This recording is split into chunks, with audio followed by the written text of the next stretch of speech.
சாயிராம். புதியதாக ஒன்று கிடைக்கப் போகிறது என்று பழகிய ஒன்றை வெறுத்து விடாமல் இருக்கலாம். வரப்போவது நமக்கு வலியை தந்தால் இழந்ததை நம்மால் மீண்டும் அடைவது என்பது மிக மிக கடினம். ஜெய் சாயிராம். ஜெய் ஜெய் சாயிராம். நம்ம சாயன்பர்கள் எல்லாரும் எப்படி இருக்கீங்க? எல்லாரும் நல்லா இருப்போம். ஓம் சாயிராம். என் அன்பு பிரியமே, சவால் விட்டு உன் அப்பா கூறுகிறேன், இது உனக்காகவே, இது உனக்காக மட்டும்தான். எத்தகைய வேண்டுதல்களாக இருந்தாலும் 100% நிச்சயமாக நிறைவேறியே தீரும். ஆம் என் பிரியமே, நான் உனக்கு சவாலாகவே சொல்கிறேன். என் அன்பு பிள்ளையே, நமக்கான மகிழ்ச்சியை மற்றவர் ஒருவர் தருவார் என்ற எதிர்பார்ப்பை முதலில் உன் மனதிலிருந்து தூக்கி எறிந்துவிடு. உன்னுடைய மகிழ்ச்சி உன்னிடம்தான் இருக்கிறது. உனக்கான மகிழ்ச்சியை நீயே உருவாக்கிக் கொள்ள பழகிக்கொள். ஆம் என் பிரியமே, நிறைவான வாழ்வை அப்பொழுதுதான் உன்னால் வாழ முடியும். உனக்கு கிடைத்திருக்கும் வாழ்க்கையானது நல்லது அல்ல, மோசமானதும் அல்ல என்பதுதான் உண்மை. உனக்கு கிடைத்திருக்கும் வாழ்க்கை நல்லதாகவும் மோசமானதாகவும் மாற்றிக்கொள்வது நீதான் என்பதை உணர்ந்து கொள். அளவுக்கு அதிகமான அன்பு மட்டும் நிச்சயமாக உன்னை முட்டாளாக்கிவிடும் என் பிரியமே. கண்மூடித்தனமாக மற்றவர்களின் மீது அன்பை வைத்து விடாதே. அது உன்னை கஷ்டமான சூழ்நிலைகளுக்கு தள்ளிவிடும். என் அன்பு பிரியமே, துரோகம் செய்தவர்களை மறந்தும் கூட மீண்டும் மன்னித்து விடாதே. உன்னுடைய துரோகிக்கு மற்றும் ஒரு முறை கிடைக்கத்தான் செய்யும். என் அன்பு பிரியமே, நீ மற்றவர்களோடு போராடுவதாக நினைத்து கொண்டிருக்கிறாய். ஆனால் உண்மையில் உன்னுடைய போராட்டம் உன்னுடைய எண்ணங்களோடு மட்டும்தான் என்பதை எப்பொழுது புரிந்து கொள்ளப் போகிறாய்? விளக்கம் கொடுத்து கொடுத்து இழுத்து பிடித்து வைத்துதான் சில உறவுகளின் அன்பினை பெற வேண்டுமென்றால் அத்தகைய உறவுகளே வேண்டாம் என்று தனிமையில் வாழ்ந்து விடுவது மிக மிக சிறந்தது. ஆம் என் குழந்தா, உன்னுடைய கோபமே உன்னை அழித்துவிடும். எனவே தேவையில்லாத இடத்தில் கோபப்படுவதை முதலில் விட்டுவிடு. உனக்கு யாரும் இல்லாத பொழுதுதான் தனிமை என்பது ஒவ்வொருவருக்கும் ஒரு பாடத்தை கற்றுத்தருகிறது. யாரையும் நம்பாதே என்ற பாடத்தை கற்றுத்தருகிறது அந்த தனிமைதான். நான் சொல்வது சொன்னபடியே நடக்கும். நான் கூறுவது சர்வ நிச்சயமாக நிகழ்ந்தே தீரும். உன்னை போல் உன்னை சுற்றி இருப்பவர்களையும் நல்லவர்களாகவே நினைத்து கொள்ளாதே. உன்னுடைய மனம் போல் மற்றவர்களின் மனமும் நல்லவிதமாகவே இருக்கும் என்று எண்ணிவிடாதே. இந்த உலகத்தில் சுற்றி இருப்பவர்கள் 1000 பேர் 1000 காரணங்களுக்காக தான் நன்றாக வாழ வேண்டும் என்ற காரணத்திற்காக மற்றவர்களை ஏதாவது செய்தாவது நாம் நன்றாக வாழ்ந்துவிட வேண்டும் என்ற எண்ணத்தோடு தான் சுற்றி கொண்டிருக்கிறார்கள். அதுதான் வாழ்க்கையின் ரகசியமும் கூட. தான் மட்டும் நன்றாக வாழ வேண்டும் என்று எண்ணுபவர்கள்தான் இந்த உலகத்தில் நிறைய பேர் இருந்து கொண்டிருக்கிறார்கள். எனவே அவர்கள் நன்றாக வாழ வேண்டும் என்ற யோசனையினால், தான் மட்டும் நன்றாக வாழ்ந்துவிட வேண்டும் என்ற ஆசையினாலும் மற்றவர்களுக்கு கெடுதலாவது செய்துவிட்டு நாம் நன்றாக வாழ்ந்துவிடலாம் என்ற எண்ணத்தோடு பலர் சுற்றி கொண்டும் இருக்கிறார்கள். அந்த மாய வலையில் நீயும் சிக்கிக் கொண்டு விடாதே, ஆட்கொண்டு விடாதே. உன்னை போலே மற்றவர்களையும் நினைத்து அவர்களிடம் ஏமாந்து விடாதே. ஏனென்றால் பல பேர் பல குணாதிசயங்களோடு வாழ்ந்து கொண்டிருக்கிறார்கள். கவனமாக இரு. மற்றவர்களின் எண்ணம் என்ன, அவர்களின் உள் மனதில் என்ன ஓட்டம் ஓடிக்கொண்டிருக்கிறது என்பதை தெளிவாக புரிந்து கொண்டு அவர்களோடு பழக்கத்தை வைத்துக்கொள். தேவையில்லாமல் அவர்களோடு பழகிவிட்டு பின் ஏமாற்றி சென்று விட்டார்கள் சாயிநாதரே, என் வாழ்க்கையை வீணடித்து விட்டார்கள், என்னை நம்ப வைத்து என்னை விட்டு விலகிவிட்டார்கள் என்று மீண்டும் என்னிடமே வந்து உன்னுடைய மனக்குறையை கொட்டாதே. நான் உனக்கு தெளிவாகவே சொல்கிறேன். கவனமாக இருக்கும்படி மீண்டும் மீண்டும் உனக்கு உச்சரித்து கொண்டே இருக்கிறேன். உனக்கான வழியை காட்டிக்கொண்டே இருக்கிறேன். உன்னை சுற்றி இருப்பவர்களெல்லாம் யார் நல்லவர்கள் யார் தீயவர்கள் என்பதை நான் உனக்கு காண்பித்துக் கொண்டே இருக்கிறேன்.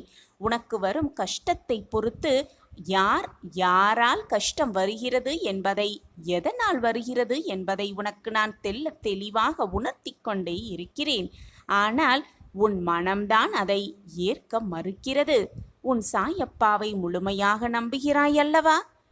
உன் சாயப்பா மீது முழுமையாக நம்பிக்கை வைத்திருக்கிறாய் அல்லவா? அப்படி என்றால் நான் கூறிய வழியில், நான் காட்டிய பாதையில் உன்னுடைய பாதையை அடிகளை செலுத்திக் கொண்டே இரு. நான் உனக்கு தவறான பாதையை காட்டிவிடுவேனா? நன்றாக சிந்தித்துப் பார். உன் சாயப்பா உன்னை விட உனக்கு என்ன தேவை, உன் வாழ்க்கைக்கு எதை கொடுத்தால் நல்லது என்பதை நான் யோசித்து யோசித்து உனக்கு கொடுத்து கொண்டே இருப்பேன். எனவே தைரியமாக இரு. உனக்காக நான் காட்டிய வழியில் சென்று கொண்டே இரு. நான் இருக்கிறேன் அனைத்துக்கும் சாட்சியாக. என் அன்பு குழந்தையே, அடுத்தவர்களால் ஒருபோதும் நன்மை இல்லை என்பதை உணர்த்துவதற்காகவே அவர்களின் சுய ரூபத்தை நான் உனக்கு அவ்வப்போது வெளிப்படுத்தி கொண்டே இருக்கிறேன். ஆனால் நீயோ வெகுளியாகவே இருந்து கொண்டிருக்கிறாய். அதனால்தான் நான் மீண்டும் மீண்டும் உனக்கு வலியுறுத்தி கொண்டே இருக்கிறேன். கவனமாக இரு, கவனமாக இரு என்று சொல்லிக் கொண்டே இருக்கிறேன். என் அன்பு குழந்தா, உனது அன்பு குணத்தையும் அப்பாவித்தனத்தையும் உன்னை சுற்றி இருப்பவர்கள் அதிகமாகவே பயன்படுத்தி கொண்டிருக்கிறார்கள் என்பதை எப்பொழுதுதான் நீ உணரப்போகிறாய்? புரிந்து கொள்கிறாயா அல்லது புரிந்தும் புரியாதது போல் இருந்து கொண்டிருக்கிறாயா அவர்கள் மேல் உள்ள பாசத்தால் என்பது எனக்கு புரியவே இல்லை. பொருளையும் நம்பிக்கையையும் நீ இழந்துவிட்டாய். அவமானமும் பட்டுக்கொண்டே இருக்கிறாய். அந்த கெட்ட காலங்களை நினைத்து கூட பார்க்க வேண்டாம். விட்டுவிடு. அவையெல்லாம் பஞ்சு மெத்தையில் உனக்காக வைக்கப்பட்ட பெரிய முட்கள்தான் என்பது எனக்கு நன்றாகவே தெரியும். அந்த முட்கள் உன்னை குத்தி கொண்டிருந்தவை. காலங்கள் மாறிவிட்டது குழந்தையே. இனி வருவதெல்லாம் வசந்த காலமே. உனது கையை பிடித்து நான் தூக்கி இருத்துகிறேன். கவனமாக இரு. உன் வாழ்வில் என்ன நடக்கப் போகிறது என்பது உனக்கு வேண்டுமானால் தெரியாமல் இருக்கலாம். ஆனால் உன் சாயப்பாவிற்கு நன்றாகவே தெரியும். தைரியமாக இரு. நான் உனக்கு கவனமாக இரு என்று எப்பொழுது சொல்கிறேனோ அப்பொழுது அதீத கவனமாக இரு. இந்த உலகில் என்னை விட உண்மையான உறவுகள் யாருமே இல்லை என்பதை நீ எப்பொழுது உணர்ந்து கொள்கிறாயோ அப்பொழுதுதான் உனக்கு வாழ்வே புரியும். அதை புரிந்து கொள்ள வேண்டும் என்பதற்காகத்தான் பொய்யான உறவுகளை உன்னிடமிருந்து நான் விலக்கி வைக்கிறேன். நீ ஆனந்தமாக இருக்க வேண்டும் என்பதற்காகத்தான் நான் அதை செய்தேன். ஆனந்தம் என்ன என்பதை நீ உணர்ந்து கொள்வதற்காகத்தான் செய்தேனே தவிர உன் மனம் வேதனைப்பட வேண்டும் என்ற காரணத்திற்காக அல்ல. ஆனந்தம் மனமகிழ்ச்சியே இருக்கும் பொழுதல்லவா வருகிறது. மனதை நிம்மதியாக வைத்துக்கொள். மனமகிழ்ச்சி தானாகவே உன்னை வந்து சேரும். உன் கோரிக்கைகள் அனைத்தும் நிறைவேறிய பிறகுதான் வரும் மனமகிழ்ச்சி. உன் கோரிக்கைகள் அனைத்தையும் நிறைவேற்றும் பொறுப்பை உன் சாயப்பா நான் ஏற்றிருக்கிறேன். என்னிடம் அனைத்தையும் கொட்டிவிட்டாயல்லவா? இப்பொழுது நிம்மதியாக இரு, நம்பிக்கையாக இரு. அதைவிட முக்கியம் கவனமாக இரு.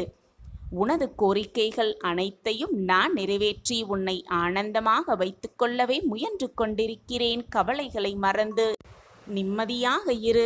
நான் உனக்கு உறுதுணையாக எப்பொழுதுமே இருப்பேன். உன் சாயப்பாவின் வாக்கு எப்பொழுதுமே பொய்யாகாது.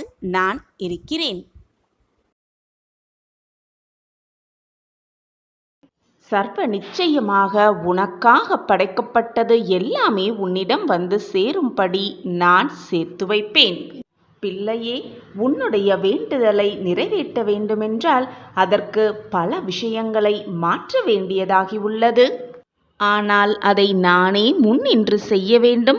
என் பிள்ளையின் ஆசையை நிறைவேற்றுவதற்காக, என் பிள்ளையின் வேண்டுதலை நிறைவேற்றுவதற்காக நானே புறப்பட்டு விட்டேன். உன் வாழ்க்கையில் உன்னுடைய பிரார்த்தனையை பலிக்க வைக்க, உன்னுடைய வேண்டுதலை நிறைவேற்ற இதோ நானும் கிளம்பிவிட்டேன். இனி என்னுடைய சாணக்கிய ஆட்டத்தையும் உன் வாழ்க்கையில் என்னால் நிறைவேற்றப்படும் நல் மாற்றங்களையும் பார்த்து நீ வியக்கப் போகிறாய். ஆச்சரியத்தில் திக்குமுக்காடப் போகிறாய். உன்னுடைய நல்ல எண்ணத்திற்காகவும் தீவிரமான நம்பிக்கைக்காகவுமே உன் அப்பா உன்னுடைய வேண்டுதல் அனைத்தையும் நிறைவேற்றி கொடுக்கப் போகிறேன். சாயிநாதரே, நான் எதிர்பார்த்தது இது நாள் வரை எனக்கு கிடைத்ததே இல்லை. நான் எதிர்பார்த்து காத்து கொண்டிருப்பது இது நாள் வரை என் வாழ்வில் நடந்ததாகவே எனக்கு தெரியவில்லை. என்னை சுற்றி இருப்பவர்கள் எல்லாருமே சந்தோஷமாகவும் நிம்மதியாகவும் வாழ்ந்து கொண்டிருக்கும் போது என் வாழ்க்கையில் மட்டும் பிரச்சனைக்கு மேல் பிரச்சனை. ஒரு பிரச்சனை முடிந்தால் அடுத்த பிரச்சனை தானாகவே வந்துவிடுகிறது. அந்த பிரச்சனைக்கான என்ன தீர்வு என்று நான் சிந்தனை செய்யும் பொழுதே அடுத்த பிரச்சனை என் வாழ்க்கையில் நுழைந்து விடுகிறது. ஏன் என் வாழ்க்கையில் மட்டும் இத்தனை போராட்டங்கள்? நான் செய்த கர்மாவின் படிதான், எவருக்குமே பாவ புண்ணியத்தின் படிதான் இன்பமும் துன்பமும் மாறிக்கொண்டு வந்து கொண்டேதான் இருக்கும் என்று கூறிக்கொண்டே இருப்பீர்களே சாயிநாதரே.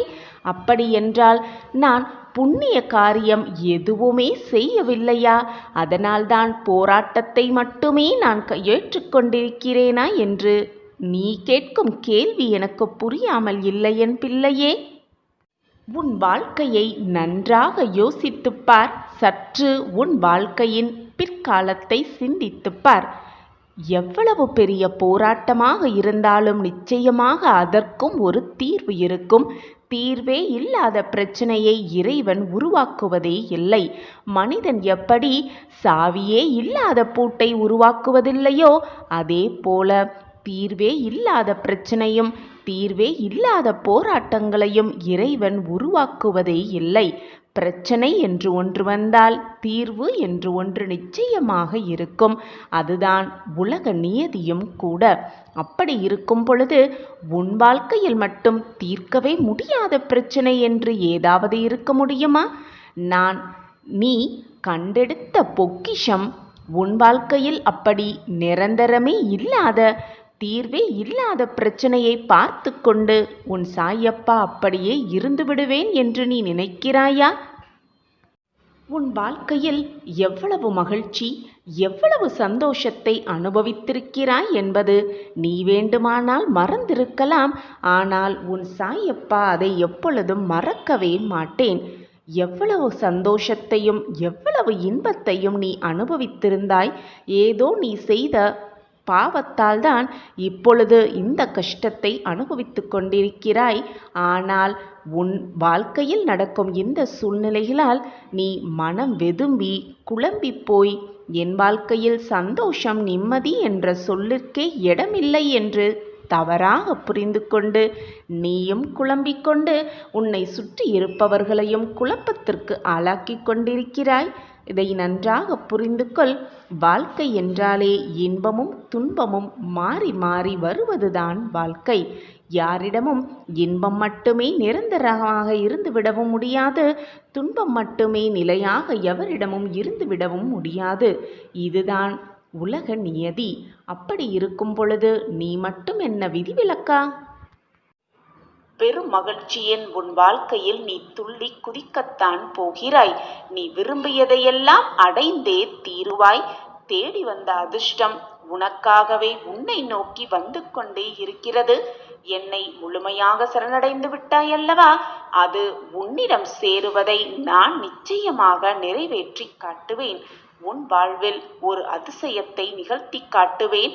நீ எதிர்பார்க்காத நேரத்தில் உனக்கு பல ஆச்சரியங்களை கொடுக்கத்தான் போகிறேன். இன்ப அதிர்ச்சியோடு நீ திக்குமுக்காடப் போகிறாய். ரணங்களோடு தான் நீ உன் வாழ்க்கையை வாழ்ந்து கொண்டிருக்கிறாய்.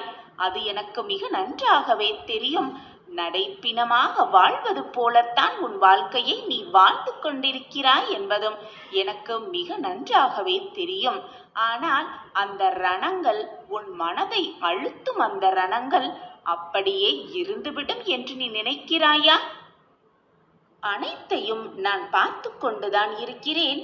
நம் வாழ்க்கையில் என்ன நடந்து கொண்டிருக்கிறது, ஏன் இப்படியெல்லாம் நடந்து கொண்டிருக்கிறது என்பது கூட உனக்கு கவலை இல்லை. ஆனால் உன் வாழ்க்கையில் ஏன் இதுவெல்லாம் நடக்கவில்லை என்பதில்தான் உன் கவலையே அடங்கி இருக்கிறது என்பதும் எனக்கு தெரியும். உன் மனம் பற்றி நன்றாக அறிந்தவன் உன் சாயிநாதர் தானே. உனக்கான பாதையை நீயே தேர்ந்தெடு. அப்பொழுதுதான் உன் பாதை உனக்கு வெளிச்சமாக இருக்கும். எத்தனை கைகள் என்னை தள்ளிவிட்டாலும் என் நம்பிக்கை என்னை எப்பொழுதும் கைவிடாது என்ற தாரக மந்திரத்தை உன் மனதிற்குள் உன் வாயாலும் சொல்லிக்கொண்டே இரு. உன் எண்ணம் போல், உன் நம்பிக்கை போல் எப்பொழுதும் நீ வாழ்வையில் மிக உயர்ந்த இடத்திற்கு செல்வாய். உன் சாயப்பா உனக்கு துணையாக இருந்து உன்னை வெற்றியடைய செய்வேன். கோபுரத்தின் உச்சிக்கு அழைத்து செல்வேன். அங்கே தீப பெருஞ்சுடர் போல் உன்னை வாழ்வில் ஒளிர வைப்பேன். நான் இருக்கிறேன், எதற்குமே அஞ்சாதே. இருளான வாழ்க்கை என்று கவலை கொள்ளாதே. கனவுகள் முளைப்பது இருள்தானே. யாரிடம் எப்படி பழக வேண்டும், எப்படி பழக வேண்டும் என்பதை சிந்தித்து பழகு. பின் பழகிவிட்டு அவர்கள் உன்னை வெறுத்து ஒதுக்கி சென்று விட்டார்கள் என்றால் பின் நீதான் வீணாக உன் மனதை போட்டு குழப்பிக் கொள்வாய். மனதை வேதனைக்கு உள்ளாக்குவாய். உன்னை போல் உன்னை சுற்றி இருப்பவர்களும் நல்லவர்களாக இருப்பார்கள் என்று நினைத்து கொள்ளாதே. உலகத்தில் ஒவ்வொருவரும் ஒவ்வொரு விதமான குணாதிசயங்களை கொண்டவர்களே. அனைவரிடமும் பார்த்து பழகு. பின் வருத்தப்படாதே. தொடர்ந்து முயற்சி செய்து கொண்டே இரு. தோல்வி வந்தாலும் முயன்று கொண்டே இரு. நீ அப்படி இருந்தால் அந்த தோல்வி கூட என்ன நடந்தாலும் ஏது நடந்தாலும் இவன் முன்னேறிக் கொண்டே இருக்கிறானே என்று உன்னை பார்த்து பயந்து உன்னை விட்டு விலகிவிடும். அப்பொழுது வெற்றியை மிக சுலபமாக எட்டி பிடித்து விடலாம் நீ. அது மட்டுமல்லாமல் எப்பொழுதும் மற்றவர்களை உன்னை போல் நினைத்து கொள்ளாதே. எல்லோரும் உன்னை போல் மிக நல்ல எண்ணம் படைத்தவர்களாக இருக்க மாட்டார்கள். உன்னை போல் மற்றவர்களும் வெவ்வேறு விதமாகத்தான் இருப்பார்கள். அனைவரையும் பார்த்து பின் அவர்களோடு பழக்கம் வைத்துக்கொள். உன் அன்பை அவர்களிடம் வெளிப்படுத்து. உன் பாசத்தை அவர்களிடம் வெளிப்படுத்து. உன்னை யாராவது அவமானப்படுத்தும் பொழுது அந்த நொடியில் வாழ்க்கையே வெறுத்தாலும் அடுத்த நொடியில் இருந்துதான் உன்னுடைய வாழ்க்கை ஆரம்பமாகிறது என்பதை புரிந்து கொள். உன்னை யாராவது அவமானப்படுத்தும் பொழுது அப்பொழுது முடிவெடு. அவர்கள் முன் நிம்மதியாகவும் மகிழ்ச்சியாகவும் பிரம்மாண்டமாகவும் வாழ்ந்து காட்ட வேண்டும் என்ற முடிவை எடு. அப்பொழுது உன்னை அவமானப்படுத்தியவர்களை உன்னை அண்ணாந்து பார்ப்பர், திரும்பி பார்ப்பர். நீ வாழ்க்கையில் ஏறிய உச்சத்தை பார்த்து. எப்பொழுதுமே சந்தேகத்தை உன் மனதிலிருந்து எரித்துவிடு. நம்பிக்கையை உன் மனதில் முழுவதுமாக விதைத்துவிடு. மகிழ்ச்சி தானாகவே உன் மனதில் மலர்ந்துவிடும். நம்பிக்கை மனதில் வந்துவிட்டாலே நிம்மதி தானாகவே வந்துவிடும். நிம்மதி வந்துவிட்டாலே மகிழ்ச்சியும் சந்தோஷமும் ஆனந்தமும் தானாகவே நிலைத்திருக்கும் உன் மனதிலும் உன் வாழ்விலும். உனக்கு ஏதாவது கிடைத்தால் அதை அனுபவித்து சந்தோஷமாக வாழ கற்றுக்கொள். கிடைக்காததை நினைத்து ஏங்காதே. உனக்கு எது கிடைக்கவில்லையோ அதை நினைத்து நினைத்து ஏங்கிக் கொண்டிருக்காமல் கிடைக்காததை நினைத்து ரசிக்க கற்றுக்கொள். அப்பொழுது அது தானாகவே உன்னிடம் வந்து சேரும். உன் மனம் மீண்டும் மீண்டும் எதை எண்ணுகிறதோ, எதை பார்க்கிறதோ, எதை நினைத்து கொண்டே இருக்கிறதோ அது மாதிரியே உன் வாழ்க்கையும் மாறிவிடும். நம்பிக்கைதான் வாழ்க்கை, உன் எண்ணம்தான் வாழ்க்கை. அதுபோல உனக்கு கிடைக்காததை பற்றியே நீ ரசித்து கொண்டிருந்தால், அதை பார்த்து ரசித்து கொண்டிருந்தால் உன் மனமும் அதிலேயே லயித்துவிடும். பின் உன் எண்ணம் போல் எல்லாமே உனக்கு வரும், சாதகமாக சந்தோஷமாக. அப்படி இருந்தால் உன் வாழ்க்கை போராட்டமில்லாத வாழ்க்கையாக மாறும். எப்பொழுதுமே உனக்கு கிடைத்திருக்கும் வாழ்க்கையை வாழ்ந்து கொண்டே போராடு. அப்பொழுதுதான் வாழ்க்கை உனது வசமாகும். விதி உன்னுடைய 1000 கதவுகளை மூடினாலும் உன்னுடைய முயற்சி ஒரு ஜன்னலையாகது நிச்சயமாக திறக்கும். என் அன்பு பிரியமே, துன்பம் உன்னை சூழ்ந்தாலும் மேகம் கலைந்த வானமாய் எப்பொழுதும் தெளிவாகவே இரு. தெளிவான மனதோடே இரு. நீ தெளிவாக இருந்தால் அடுத்து என்ன செய்யலாம் என்ற நினைப்பு உன் மனதில் எண்ணிக்கொண்டே இருக்கும், எழுந்து கொண்டே இருக்கும். அப்பொழுது நீ உன் வாழ்க்கையில் மிக சுலபமாக அந்த துன்பத்திலிருந்து மீண்டு விடலாம். சத்தியமாக. முட்கள் பாதையில் சென்றால் முட்களையும் ரசிக்க கற்றுக்கொள். உனக்கு அப்பொழுது அதன் தரும் வழிகளும் பழகி போகும். எப்பொழுதுமே உன்னை நீயே ஏளனமாக நினைத்து கொள்ளாதே. அடுத்தவர்களோடு உன்னை ஒப்பிட்டு எப்பொழுதும் பார்த்து உன்னை நீயே தாழ்த்தி கொள்ளாதே. உலகத்தில் உன்னை விட மிக உயர்ந்தவர், திறமைசாலி யாருமே இல்லை. நீ நான் கண்டெடுத்த பொக்கிஷம். நீ அதிர்ஷ்டசாலியே, பாக்கியசாலியே. வேதனைகளை நீ ஜெயித்து விட்டால் அதுவே உனக்கு மிக பெரிய சாதனையாகத்தான் இருக்கும். உன்னால் முடியும் என்று எப்பொழுதும் நம்பு. என்னால் முடியும் என்று எப்பொழுதும் சொல்லிக்கொண்டே இரு. முடியும் முடியும் என்று நீ நினைத்தாலே போதும். முயற்சி அனைத்திலும் உனக்கு வெற்றியே, ஜெயமே, சாதகமே. நல்லதை மட்டுமே நினை. நல்லது எப்பொழுதும் உன் வாழ்வில் நடக்கும். அதுவும் நிரந்தர நன்மையாகவே அது இருக்கும். தங்கமே, உன் மனதில் 1000 கஷ்டங்களும் 1000 வேதனைகளும் இருந்தாலும் கூட அந்த கோபத்தை மற்றவர்களிடம் காண்பிப்பது மிக மிக தவறு. உன் சாயப்பா உன் அருகில் இருக்கும் பொழுது நிச்சயமாக நீ மகிழ்ச்சியாகவும் சந்தோஷமாகவும் வாழ்வாய். உன் வாழ்வில் உள்ள தடைகளையெல்லாம் நீக்கி உன் வாழ்வில் புதிய புதிய மாற்றங்களை நான் என் பிரியமான கண்மணிக்காக நிச்சயமாக செய்வேன். இது உன் சாயப்பா உனக்காகவே கொடுக்கும் சத்திய வாக்கு. அதற்கு உன் வாழ்வை மாறுவதற்கு உன் சாயப்பாதான் பொறுப்பு. என்னுடைய ஆசிர்வாதம் எப்பொழுதுமே என் பிரியமான கண்மணிக்கு உண்டு. என் ஆசிர்வாதத்தை போல உனக்கு வேண்டியது, நீ ஆசைப்படுவது, என்னிடம் வரமாக கேட்டது, என் காலடியில் வந்து எதற்காக பிரார்த்தனை வைத்தாயோ அந்த விஷயம் எல்லாமே நடக்கும். நிச்சயமாக நடக்கும். இது உன் சாயப்பாவின் சத்திய வாக்கேதான். அதற்கான எல்லா வழிமுறைகளும் எல்லா முயற்சிகளும் உன்னை வந்து சேரும்படி நான் தீர்க்கமாக செய்வேன்.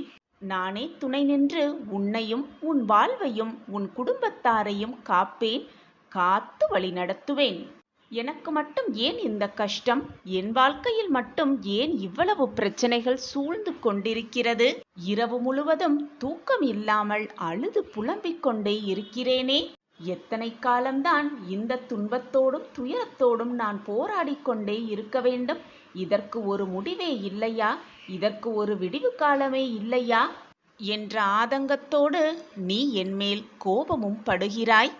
சில சமயங்களில் இந்த வாழ்க்கையை ஏன் வாழ வேண்டும், எனக்கு ஏன் இந்த வாழ்க்கை இப்படி அமைந்திருக்கிறது என்று தவறான முடிவுக்கு கூட செல்லவும் துடிக்கிறாய். உன்னுடைய மனவேதனையெல்லாம் ஒன்று சேர்ந்து உன்னை இப்படி நினைக்க வைக்கிறது. உன்னை இந்த அளவிற்கு சிந்திக்கவும் வைக்கிறது. இதனால் உன் முகம் வாட்டமாகி விடுகிறது. உன் குறைகளையெல்லாம் மற்றவர்களிடம் சொல்ல துடிக்கிறாய். ஆனால் சொல்லவும் முடியாமல், மெல்லவும் முடியாமல், வாழ்க்கையை வாழவும் முடியாமல், அந்த வாழ்க்கையிலிருந்து வெளியே வரவும் முடியாமல், என்ன செய்வது ஏது செய்வது என்று கூட தெரியாமல் நிர்கதியாய் நிற்பது போல நின்று கொண்டிருக்கிறாய். யாராவது வருவார்களா? வந்து வாழ்க்கையிலிருந்து இந்த கஷ்டமான சூழ்நிலையிலிருந்து மீட்டெடுப்பார்களா என்று கண்ணீரோடு காத்து கொண்டிருக்கிறாய். வழியில் எதிர்பார்த்து அனைவரையும் பார்த்து கொண்டே இருக்கிறாய். உன் வேதனை தாங்க முடியாமல் சில சமயம் மற்றவர்களிடம் அதை புலம்புகிறாய். உன் சாயப்பாவிடம் வந்து கண்ணீர் சிந்தி அழவும் செய்கிறாய். நமக்காக உதவி செய்ய இந்த உலகத்தில் யாருமே இல்லை. நம்மை காப்பாற்ற, இந்த கஷ்டமான சூழ்நிலையிலிருந்து மீட்டெடுக்க எவருமே துணைக்கு இல்லை என்று ஆதங்கப்படுகிறாய். பிரியமான குழந்தையே, யாராவது வருவார்களா? வந்து வாழ்க்கையை மீட்டெடுப்பார்களா? நல்ல வழியில் அழைத்து செல்வார்களா என்று ஏக்கத்தோடு காத்திருக்கிறாயே. உனக்காக உன் அப்பா உன் அருகிலேயே நின்று கொண்டிருப்பது உன் கண்களுக்கு தெரியவில்லையா? புரியவில்லையா? அல்லது புரியாமல் நிற்கிறாயா? என் பிரியமான குழந்தையே, ஒன்றை மட்டும் நினைவில் வைத்துக்கொள். தாங்கவே முடியாத கஷ்டத்தை எப்பொழுதுமே என் பிள்ளைகளுக்கு நான் கொடுப்பதே இல்லை. கஷ்டத்தை உருவாக்குவேனே தவிர, அது உன் வாழ்க்கையை நீ புரிந்து கொள்வதற்காகத்தான் அதை நான் உருவாக்குவேன்.